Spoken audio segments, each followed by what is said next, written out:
Hello, boys and girls. You are now listening and watching, if you're on YouTube, Peter Talks Smackdown. And this week's Smackdown is from Miami, a big old city. Normally they do them in like smaller marketed cities, Smackdown that is, because it's a taped show. But they went all out this week and went to a place where they have Raw on a regular basis. And they had Raw actually in Tampa. So, and just a quick plug. I mean, check out Peter and Jake Talks Wrestling Podcast, episode 50. It's episode 54. And we do a nice little review on that, a very funny one. So if you got the time, you got the patience, go back and check that shit out. I think this is episode maybe, I don't even want to get it wrong, but I'm going to say maybe 26 of Peter and Jake, of Peter Talk Smackdown. I hope so. I mean, either way, who cares? How you guys doing? I just finished watching Smackdown, and I will say it was a show that wasn't bad. Between Nathan and Keita, hell, even Jake, none of them fools, or even Alexa. I think Alexa watches SmackDown. If you watch, shoot me a tweet saying you do or you don't. But I'm thinking, out of the whole like PJTW Central like posse, I'm like the only person that watches SmackDown. And honestly, I do it for this show, but I've gotten so I really enjoy watching it because it ties in loose ends that don't happen on Raw, and then you see, tie the loose ends to the next Raw. You see matches for the first time. They're like run-throughs. Nevertheless, sometimes they get forgotten, but for the most part, if you watch the show, you get to at least see it. So yeah, I mean, whatever. I enjoyed this week's, and for a lot of reasons. We get a new faction. We get to see the direction of the Dudley Boys and the New Day and the Primetime Players. You got to see, I don't know. You got to see TheMiz TV was actually from a shitty Raw sort of Days of Our Lives, Young and the Restless kind of crappy storyline that happened Monday. It followed up with a really good Miz TV segment. So check this out. Let's go into SmackDown. It starts off with the New Day. And the New Day, they come out holding signs like they did last week, like booty, give tables a chance. But they had two new signs. And one of them was save the tables. And a broken wood is no good. I don't know. I can't say enough how much I love the direction of the New Day right now. And they're only getting better. They're only getting better. I have this weird feeling that they have a lot to say in their gimmick. They're just like, look, let's do this. Let's do this. And I think creative is like, all right, we got nothing to lose here. We have everything to gain. Our tag team division is crap. And if we want to keep people's interest, we may as well go along with what you feel will help with your gimmick as much, which, creative doesn't really give a lot of liberty to a lot of, to their workers, to the direction of their gimmick. And it seems that they are one of the fortunate ones to receive that privilege.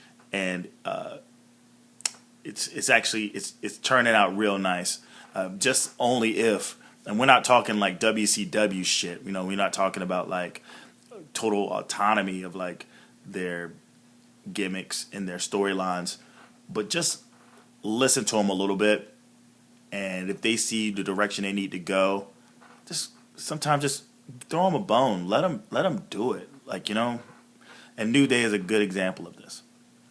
There's even there's a part right at the beginning, actually the first thing said by Xavier Woods was a table is a terrible thing to waste, and King couldn't even help himself. He had to he had to giggle a little bit, and I thought like, yeah, that just goes to show the effectiveness of the New Day's more comic driven gimmick, to where King sometimes, King, he has his favorites that he likes to sort of laugh at.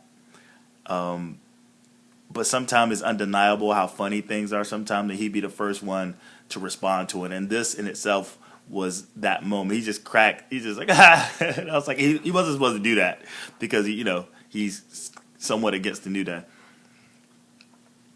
And they go down a list of things because they're talking about the Dudley Boys. They're shooting on the Dudley Boys about like how they're hurting tables. And they go down a list of things that's happened in American history that involve tables, like the writing of the Constitution, like Thanksgiving. All of these things happened at a table.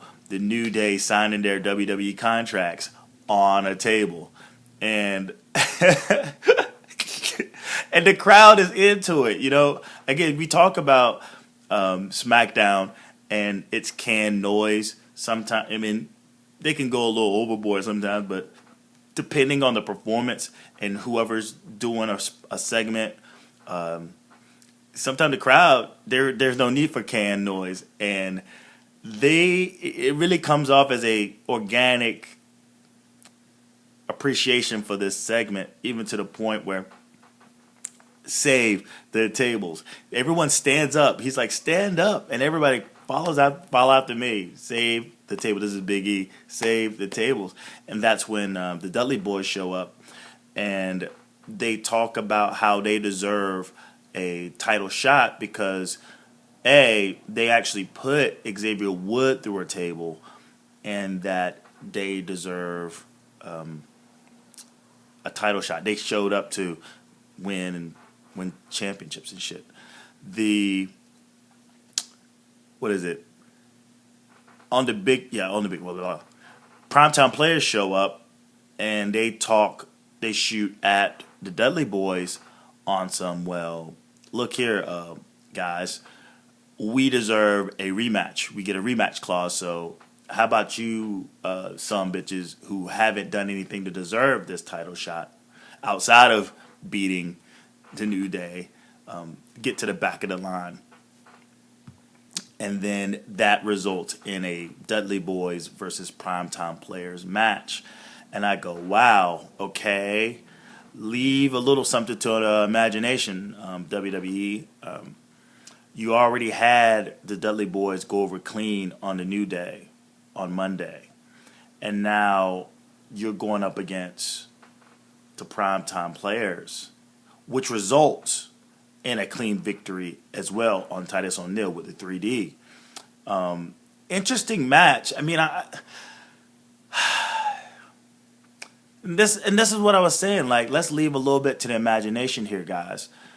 I understand that the tag team division is pretty bleak, but there's still jabronis on the tag team roster or you could just throw together some jabronis and just make a tandem and have them go up against the Dudley Boys to sort of tell a story about their return. And, but you just gave them basically your top guys. 2 weeks, within a week, you giving them the Primetime Players and you giving them the New Day and you giving them clean victories. Now, what's left to the imagination moving forward with those three tag teams, hopefully with a returning Usos,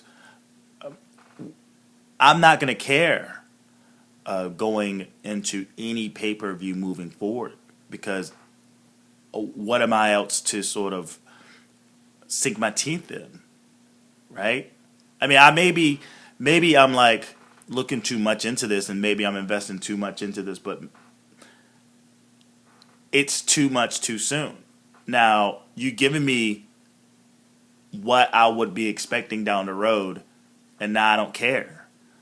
Especially like clean victories. But this match itself was still pretty entertaining. There's a spot between Devon and Darren Young where they kind of go, they're going at it, and then there's a spot where they just kind of stop and sort of jaw jack at each other, and then Titus O'Neil comes in, and then Bubba Ray comes in, and they're all jaw jacking at one another, and that looked pretty. That was a good looking spot, because sometimes wrestling can get away from actual drama. It could be just moves, big spot here, spot there. But then, like, this looked like some real heat between the two tag teams, and I appreciated that.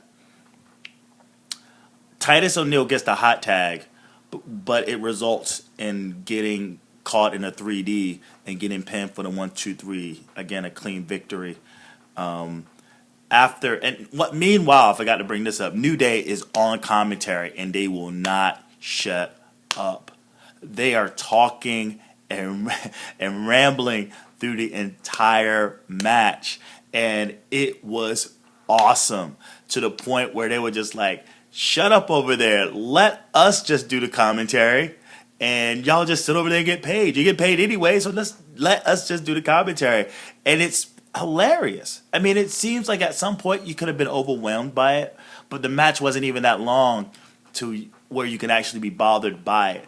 And they are over there just cracking up, and it's fun. It's fun. And so if you're just watching this and you didn't watch the show, go back and at least watch that tag team match just to hear the New Day like just cracking up and having a good old time on commentary. After the victory, the New Day themselves leave commentary. They drop the mic, drop the headsets. Big E and Xavier Wood actually go and grab the bubble wrapped table that's sitting off to the side to sort of sneak out. They're kind of like just sneaking out like troopers. And then Kofi Kingston goes around the back, runs into the ring because Big E and Wood are like a distraction. He runs up and just smacks the shit out of the back of Devon's head. Just wow! And then he runs out of the ring. And then they both, they're in there pissed off. The Dudley boys are in the ring pissed off. And the New Day are like just jumping and dancing and clapping their hands with the bubble wrapped table. And that segment ends. And that's something that I mentioned in Peter and Jake Talks Wrestling episode 54. It's like, well, okay, you're giving us this match. You're not leaving much to the imagination, I guess, moving forward, unless you have the New Day be the most pesky motherfuckers to the Dudley boys that you can possibly make them. And it seems that they're going that route because, you know what? They watch this show, Creative. I know you do. That's good. That's good shit, because that just showed right then that y'all agreed with the fact that they just need to be the most irritating, annoying thorn in the side pieces of motherfucking shit that the Dudley boys have ever dealt with. And it all starts with a smack to the back of the head. And I absolutely love it. After the break, you see the New Day backstage with Renee Young, and it looks like they about to just get the hell out of Miami, head back to the ATL. And Renee reminds them or informs them that they actually have a match tonight. And they're like, what? We ain't got no damn match. And, they has the trombone. The trombone comes out of nowhere. It just magically appears. And when she tells them that they have to face Roman Reigns and Dean Ambrose, they all kind of like, all the happy-go-lucky, crazy shit just went, ugh. And Xavier takes the trombone. He goes like, okay, enough of the New Day. I could talk about these guys for this entire show, but there's other things on this show to be talked about. And another was this, Stardust versus Neville. And I go like, really?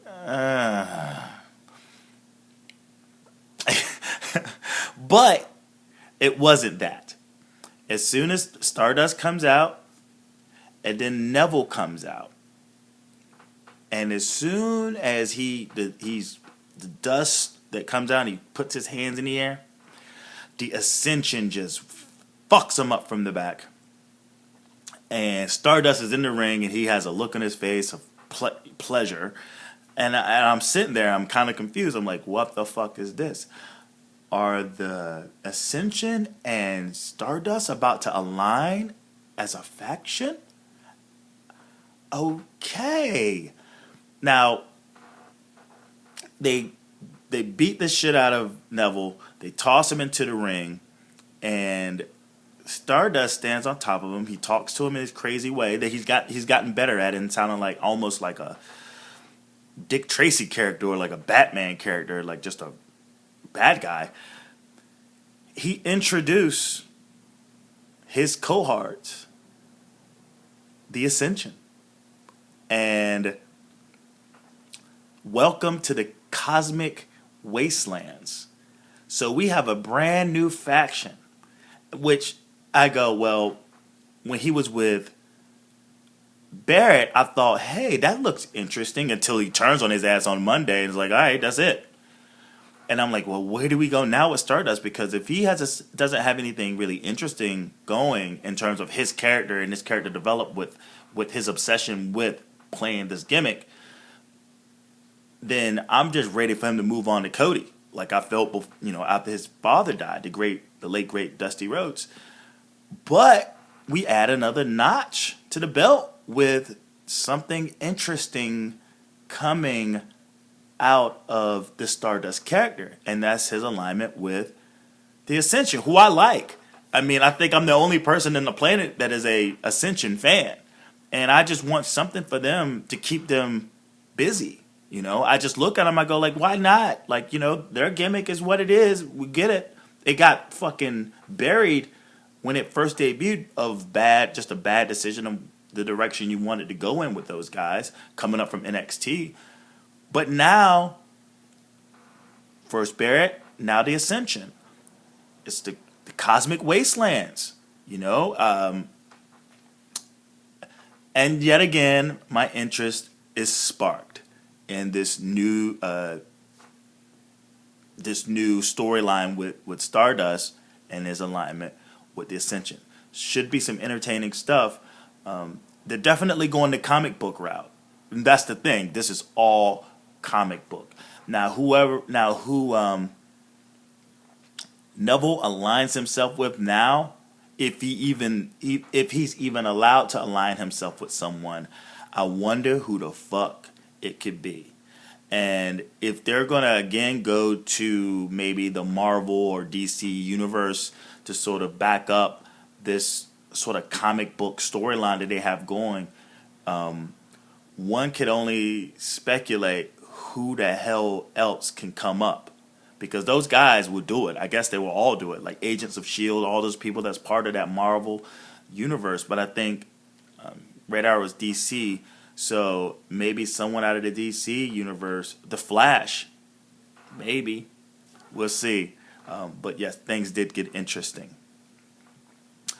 Cesaro in the back with JoJo, and Sheamus steps up, and they're just basically talking shit before their match, showing up. Now, the thing I want to say about this is that not years ago, but I don't know if you guys remember a year ago, maybe, like a little less than a year ago, there was a little, not necessarily a little, it was a little, because it wasn't like blown, wasn't blown up.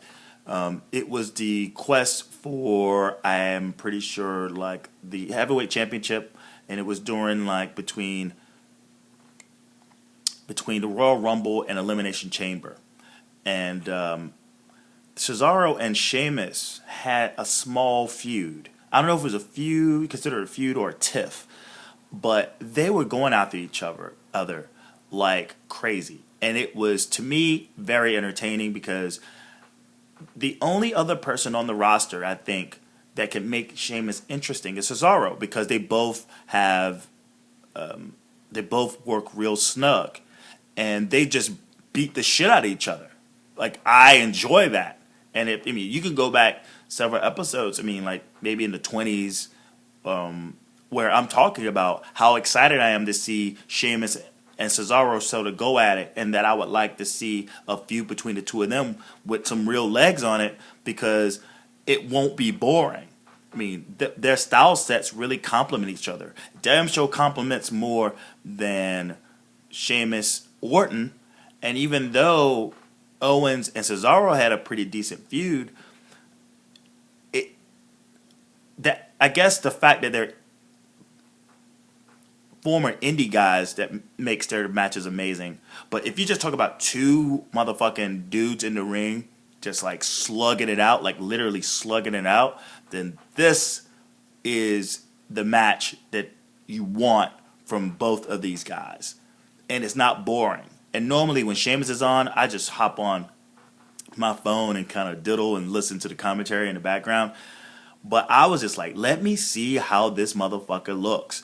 And sure enough, it delivered. This was a really amazing match. And, you know, the Cesaro show, it was beautiful. I mean, and it's funny, too, because, like, I'm like Jake right here, like, writing down notes move per move. And check this shit out.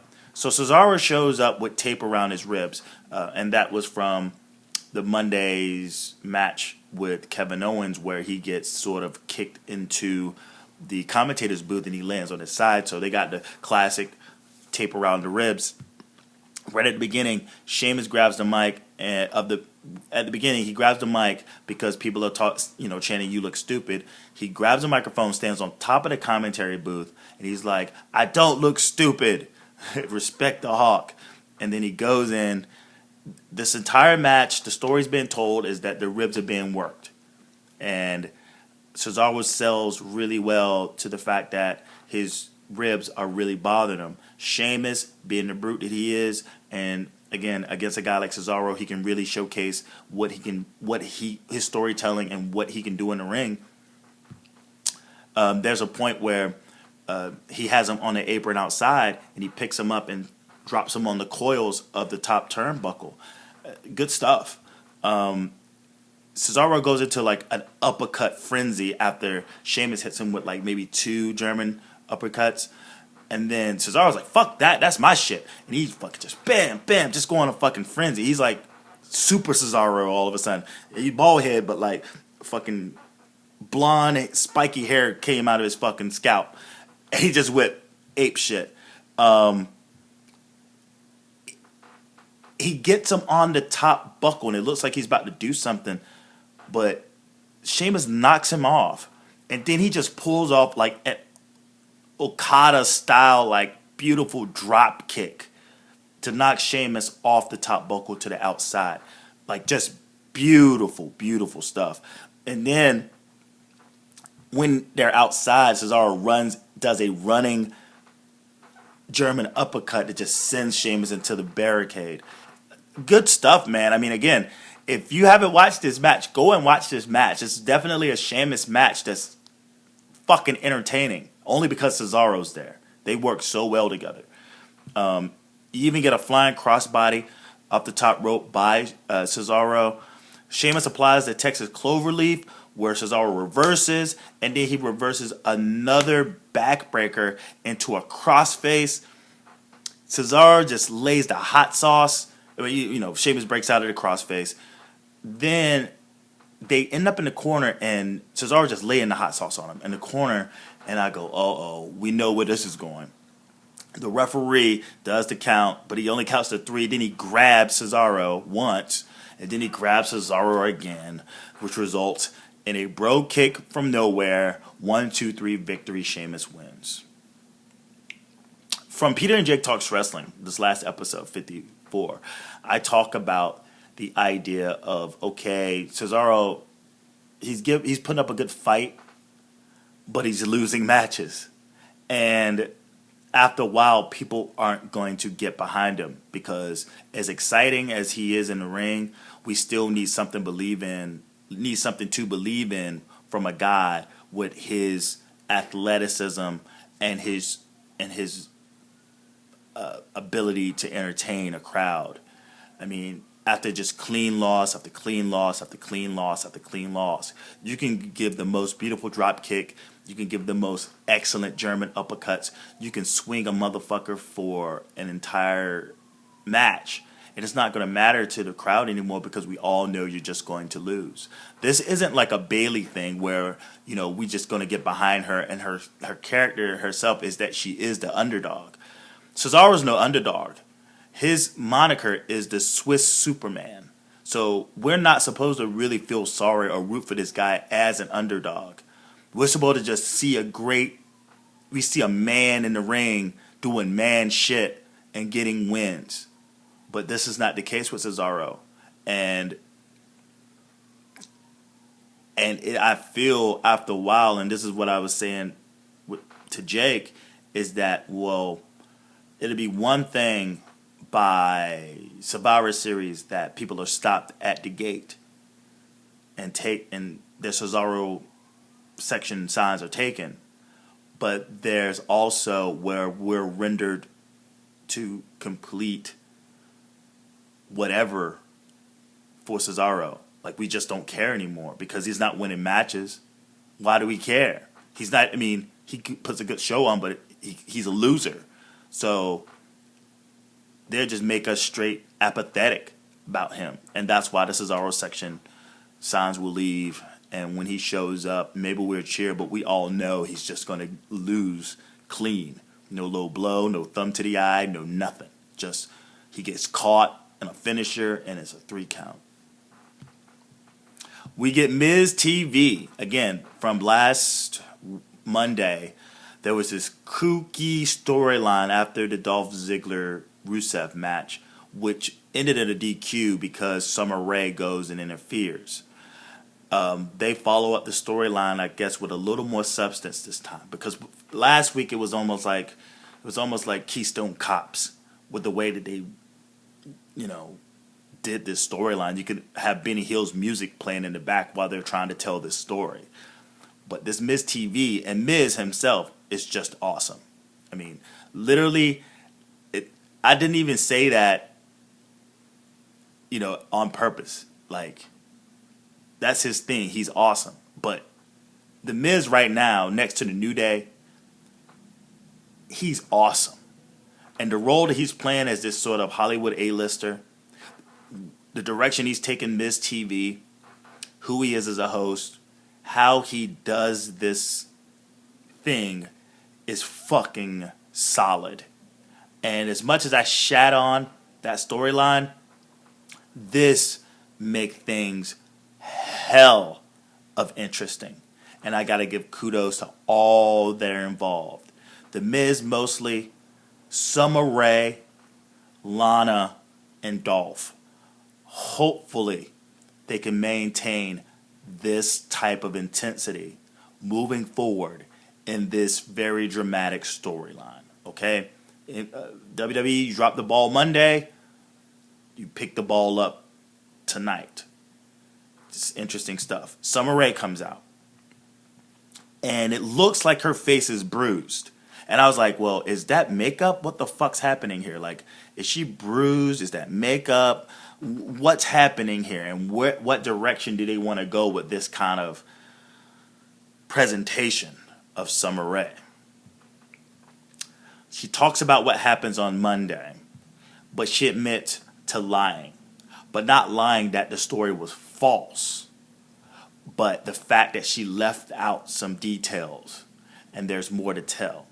And as Dolph Ziggler, as she explains, Dolph Ziggler kissing her, she's enjoying it, but it goes from passion to guilt because she feels that she has a man that loves her very much in Rusev. Like, I have the most amazing man in the world in Rusev, and Dolph Ziggler is seducing me. Right after she says that, Dolph and Lana comes out. And come to find out, she is rocking a shiner. Summer Rae. Miz says it out loud.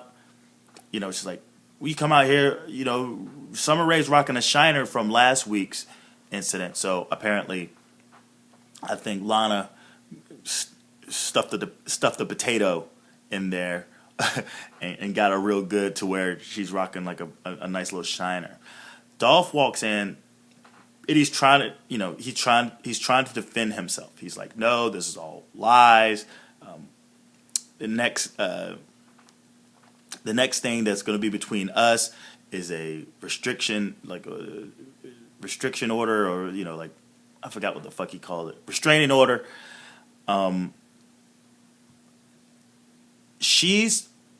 Summer Rae is telling Lana, don't be stupid. Me and Dolph have been on and off for quite some time now. And then they show an old clip, which is like mind-blowing, where they go like, oh, something happened in the past that relates to a storyline now that actually makes sense. Impressive. They show an old clip, and this was during the whole Fandango Dolph Ziggler feud, where Summer Rae steps in, who's at that time the valet to Fandango, and I think she's dumping him, but then she goes off to kiss Dolph Ziggler, and they show this clip, and this is from 2014, like last year. I'm like, who the fuck wrote this? Like, who's like, hey, so you guys remember when they did this shit? Let's bring that up. Like, give that motherfucker a raise. And when they show that clip, they shoot inside the ring, and TheMiz has just got his mouth covered. He's just like, and you see Dolph Ziggler with his head down, and then you see Lana, and she just looks so angry, and it's just like it was like the perfect shot, and it was a classic shot. So, and then Miz gets on the mic. He goes, "This is a terrible situation." I just bust out laughing because since what was it last, like maybe 2 weeks ago, when they were doing the whole Cesaro, not Cesaro, but Big Show, Ryback thing, and the way that the Miz was reacting to that, it was just good stuff. And this carried over to this, where his reactions in between here are pretty good. Even when Dolph and Lana are walking to the, walking to the ring, and how he's talking, he plays a great mediator. Well, anyway, Summer keeps talking about more things that has happened recently. She's like, when you forced me to the mirror at this hotel, and this, and like things that have happened recently. Lana has had enough. She attacks Summer Rae. Dolph pulls Lana off of Summer Rae. Lana pushes Dolph Ziggler into the corner, and she storms out into the ring. Dolph follows her out of the ring to sort of just chase her, get her back. And Summer Rae is in the ring yelling, "You can't handle the truth, you bitch. You can't handle the truth, you bitch." She takes her fucking shoe off. She tosses it down the aisle, like at Lana, but like it almost hits Dolph Ziggler. He almost walks into it on some like, Brady to Gronkowski kind of connection. And she's like, "You bitch." And I'm just like, whoa. And the segment ends, and I'm back. I'm like, whoa, that was actually pretty good. Kudos to make something that looked like could have been a total disaster into something pretty interesting. Next up, we got R-Truth, and we catch up with his rap versus Bo Dallas, who isn't dead. Before the match, they show what happened. They recap what happened to him with Brock Lesnar from 2 weeks ago. Him, who I thought at that time had been killed, and Bo's pretty embarrassed by it. R-Truth is laughing at him, and the match starts with Bo Dallas basically pretty upset at R-Truth for thinking him getting attacked by Brock Lesnar, was funny. You hear Suplex City chants, and he just goes after R-Truth. They have a match, but for the most part, it's Bo Dallas with a lot of the offense. It ends with this weird neck breaker crossroads thing with R-Truth legs are on the top rope, and he just hits him with the fucking neck breaker crossroads kind of thing, and then he gets the pin, and then he's still upset, and he hits R-Truth with another one. I don't know what the hell this thing is called. I tried to do some research. I tried to go to Wikipedia and see what the fuck this is called. Hopefully by Raw Recap, I would know what this finisher is, but it's a pretty good looking finisher. He's not fucking with the Bodog anymore. So he needs something else, and that looks pretty decent. I'm surprised that he was on the TV. I'm surprised that R-Truth was on the TV. This was definitely a bathroom break of a match for SmackDown. Next up, we have a Beat the Clock recap from the Bellas. Apparently, this is going to be a countdown to Bellatron, counting down how many days is left to the minute, to the second, to how much time is left until she beat AJ Lee's title reign. We get PCB backstage with Young, and they're talking, and what is it? Jake actually has a theory that there's going to be dissension in the group because they're both going to be jealous at Charlotte Flair because she has the title shot. And it looked weird. It looked uncomfortable. Paige and Becky Lynch putting over Charlotte. It looked uncomfortable, but it didn't come off as uncomfortable. I think I was just waiting for a roll of the eyes or like maybe someone to say something sideways. But that didn't happen. They looked still like a formidable, happy PCB faction. The Bellas show up, they talk shit. And then Charlotte Flair mentions that she actually has a petition, or she petitioned to the WWE administration or higher ups that she should get a title match before she beat AJ Lee's record. So that was the drama at that point. Oh, you can't do that. You can't do that. I did, and we shall see. Flair versus Snuka. Now, I imagine the news of her dad getting arrested was before this taping. Was after this taping because they taped this on Tuesday.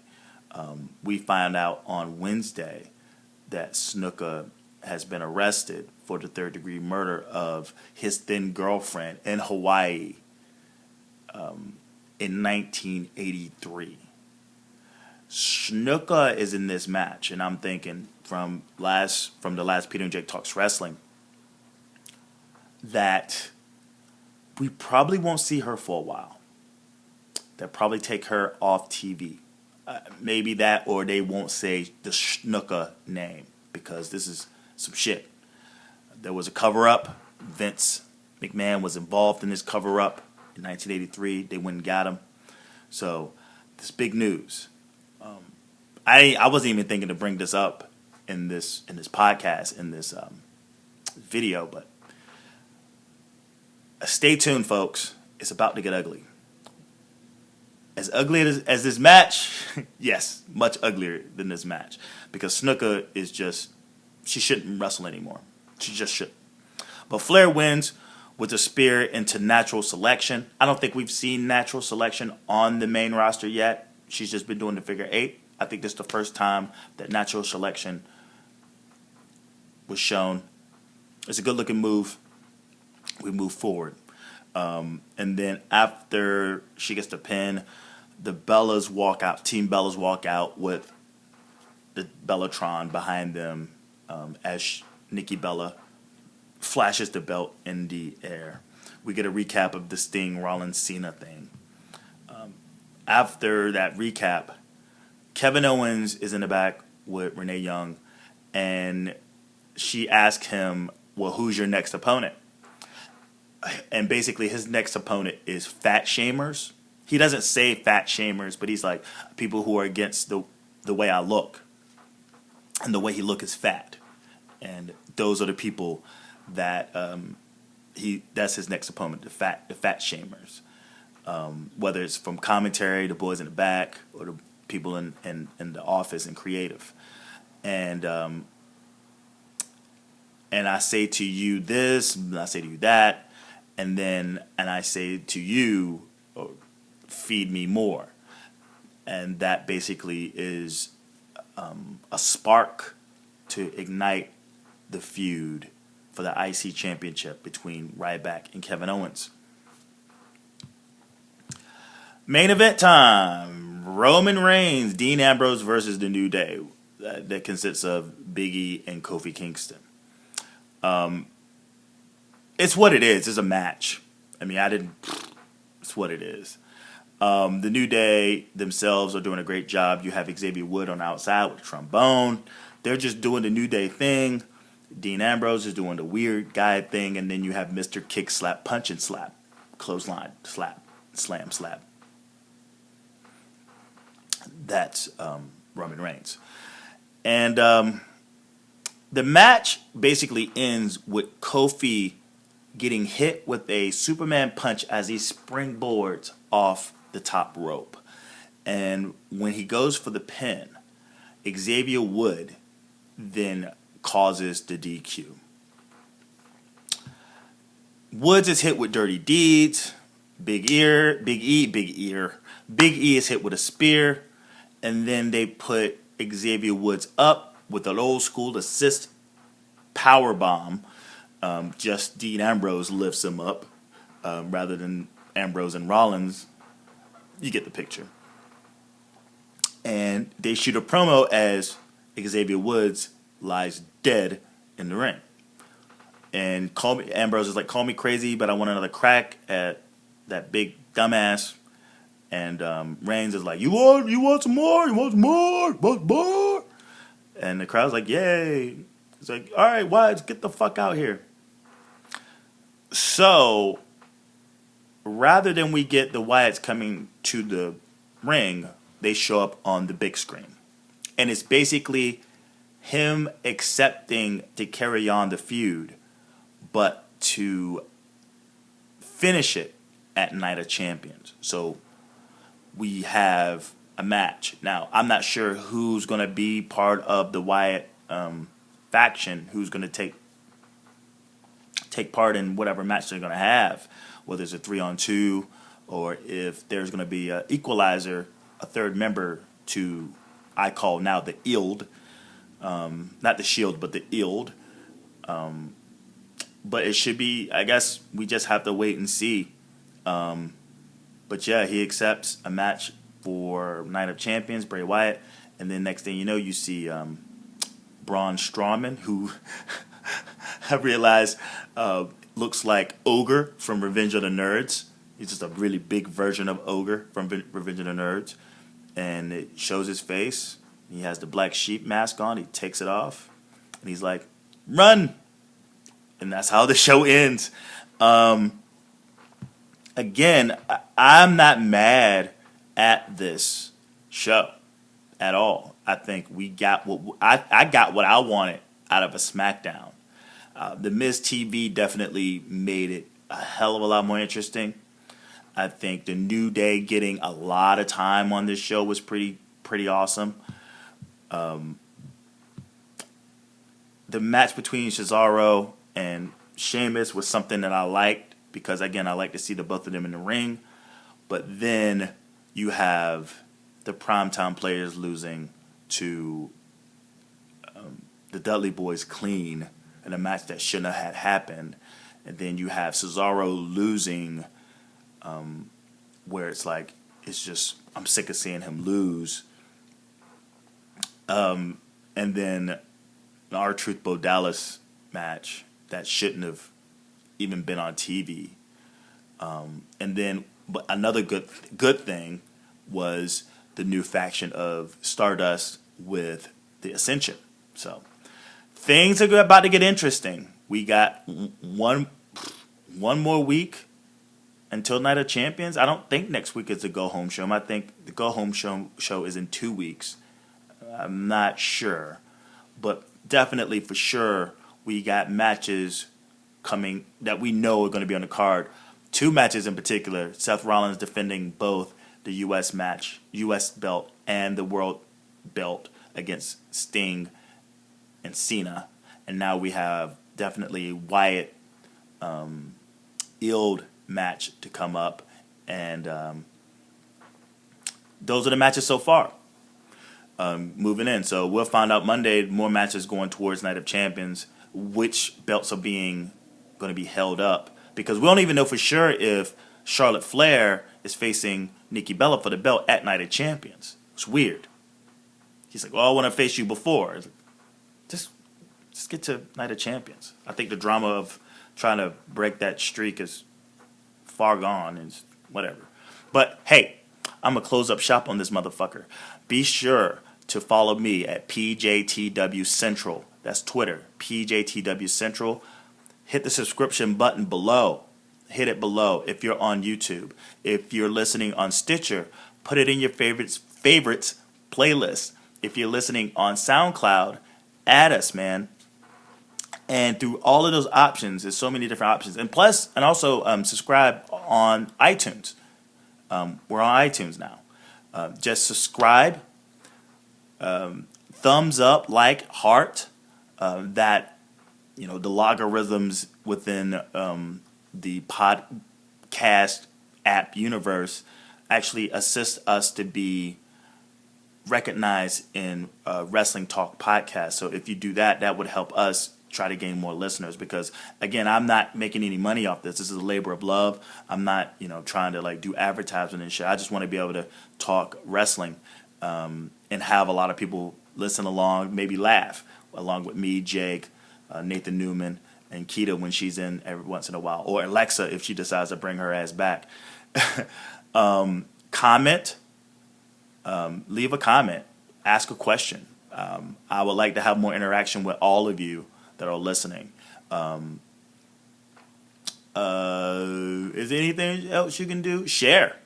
You can share. You can actually hit repost on your SoundCloud account. You can actually hit the share button on basically all of them. It's a little square with a little, if you use an Operation iPad device, whatever, iPhone, it's a little square with a little arrow pointing up to share. And again, that would help us so much. So what time is it now? It's like 12:30 right now. I'm going to go to sleep, and I hope to hear from you. And until then, I will see you for Peter's Raw recap. And between here and then, be sure to look out. Be aware. Keep your guard up from those foreign objects. Peace.